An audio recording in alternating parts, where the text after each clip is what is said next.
নমস্কার বন্ধুরা, বড়দের প্রণাম, ছোটদের ভালোবাসা জানিয়ে আজ আবারও নিয়ে চলে এলাম দুর্দান্ত স্বাদের এক রেসিপি ভিডিও। আজ আমি নিয়ে এসেছি কুঁদরির রেসিপি। এই কুঁদরির সঙ্গে অনেকেই পরিচিত, আবার অনেকেই নয়। তো চলুন আজকের এই কুঁদরির রেসিপিটি বানাতে কি কি লাগছে সেটি দেখে নেওয়া যাক। তো আজ এই ভিডিওটা শুরু করছি, আশা করছি ভালো লাগবে। তো চলো বন্ধুরা, কি কি লাগছে কুঁদরির রেসিপিতে, চলো শুরু করা যাক। ফার্স্টেই আমি নিয়ে নিয়েছি কুঁদরি। এই কুঁদরি ভেজেও খাওয়া যায়, যা গরম ভাতের সঙ্গে অসাধারণ লাগে, অথবা রুটির সঙ্গেও খুব ভালো লাগে। তো আজ ভাবলাম এই কুঁদরির একটু তরকারি করি। তাই এই কুঁদরির তরকারি করতে আমি এখানে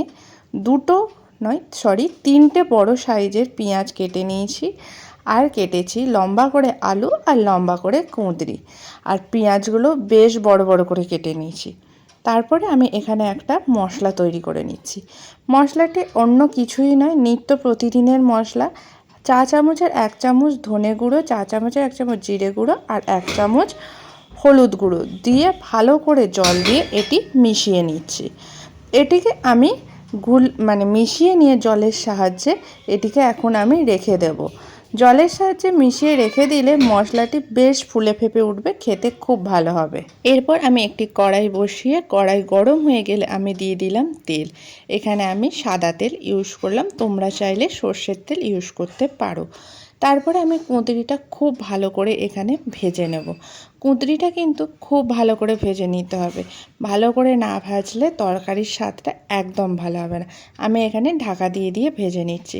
খানিকক্ষণ ঢাকা দিয়ে আবার ঢাকনা খুলে সামান্য নুন দিয়ে দিলাম, নুন দিয়ে আবারও নেড়ে চুড়ে ঢাকা দিয়ে দিলাম। ঢাকনা খুলে বেশ খানিকক্ষণ পর দেখো কুঁদরিটা আমার খুব সুন্দর ভাজা হয়ে গেছে। এই ভাজাটাও খেতে দারুণ লাগে। এবার আমি এই কুঁদরিটা একটা পাত্রে তুলে নেব।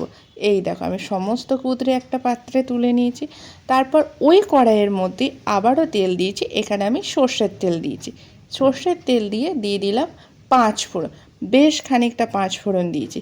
তারপরে দিলাম একটা এলাচ, এলাচটা আমি ফাটিয়ে দিয়েছি, একটা গোটা এলাচ দিয়ে ফোড়ন থেকে যখন মিষ্টি গন্ধ উঠে আসবে তখন আমি দিয়ে দিলাম কেটে রাখা আলুটাও খুব ভালো করে ভেজে নেব। এরপর আলুর মধ্যে আমি দিয়ে দেব সামান্য নুনটা দিয়ে বেশ নাড়াচাড়া করে নেব। নুনটা দেওয়ার কারণে আলুটা আমার তাড়াতাড়ি সেদ্ধ হয়ে যাবে।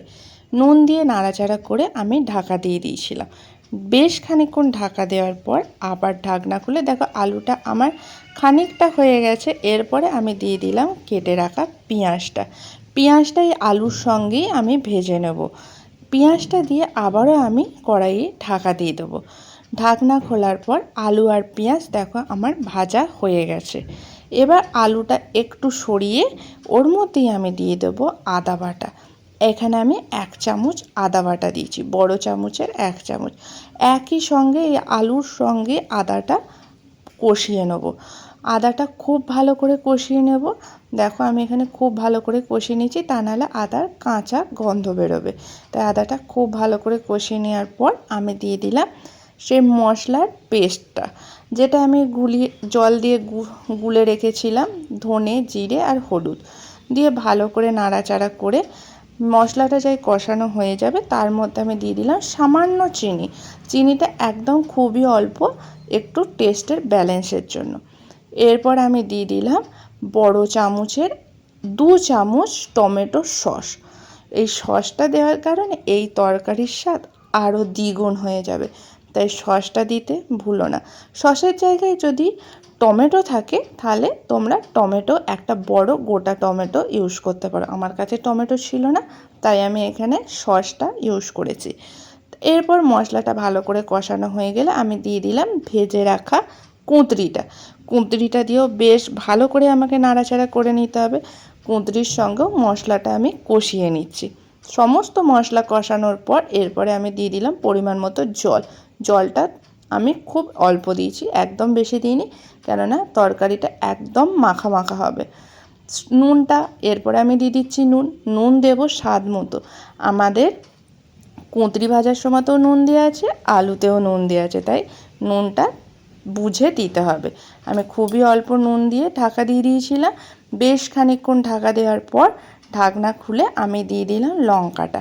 লঙ্কাটা তোমরা এখানে আমি লাস্টে দিলাম, তোমরা ফার্স্টেও ইউজ করতে পারো আদার সঙ্গে। তারপরে আমি দিয়ে দিলাম 1 চিমটি গরম মশলা। লঙ্কাটা আমার লাস্টে দেওয়ার কারণ, যেহেতু আমার বাচ্চা আছে, বাচ্চা এই তরকারিটা খাবে, সেই কারণে আমি লঙ্কাটা শেষে দিলাম। তোমরা এটা আদার সঙ্গে দিয়ে নেবে। তাহলেই আমার নেড়ে চেড়ে ব্যাস একদম রেডি এখানে কুঁদরির তরকারি। কেমন লাগলো বন্ধুরা আমার এই কুঁদরির রেসিপিটা? যদি ভালো লেগে থাকে কমেন্ট করে জানাবে। শেষ পর্যন্ত যারা এতক্ষণ ভিডিওটার সাথে ছিলে, ছেড়ে যাওয়ার আগে একটা লাইক করে দিয়ে যাবে প্লিজ। আর যারা এখনও আমার চ্যানেলটায় সাবস্ক্রাইব করনি, এখনও যুক্ত হওনি আমার চ্যানেলে, প্লিজ সবাই তাড়াতাড়ি যুক্ত হয়ে যাও এই চ্যানেলের সঙ্গে। সবাই খুব ভালো থেকো, সুস্থ থেকো। সবাই আবারও একটা নতুন ভিডিও নিয়ে চলে আসবো অন্য একদিন। আজ এই পর্যন্তই।